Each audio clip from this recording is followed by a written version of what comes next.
ఒక చిన్ని క్యూట్ బాక్స్తో పాటు ఇచ్చారు. లిప్స్టిక్స్ ఎలా ఉన్నాయో తీసి చూద్దాం.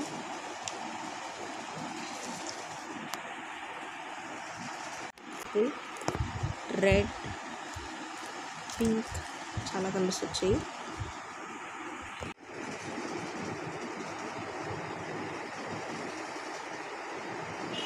మొత్తం 12 కలర్స్ వచ్చినాయండి. ఎవ్రీ కలర్ చాలా బాగుంది. లిప్స్టిక్ చాలా సాఫ్ట్గా ఉందండి. చాలా బాగున్నాయి. స్మెల్ కూడా చాలా బాగుంది.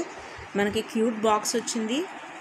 ఈ బాక్స్తో మనం ఎక్కడికైనా వెళ్ళినప్పుడు మనం బ్యాగ్లో కూడా దీన్ని ఈజీగా ఫిట్ చేసుకోవచ్చు. అన్ని కలర్స్ ఉన్నాయి. మన శారీస్, డ్రెస్సెస్ మీదకి అన్నిటికీ కూడా మనం బాగా మ్యాచ్ అవుతాయి. కలర్స్ చాలా యూనిక్గా ఉన్నాయండి. మీకు కావాలంటే నేను కామెంట్ చేయండి, మీకు లింక్ నేను ఇస్తాను. మీరు అందులో పర్చేస్ చేసుకోవచ్చు. చాలా బాగున్నాయండి. Thank you. Subscribe my channel friends. Bye.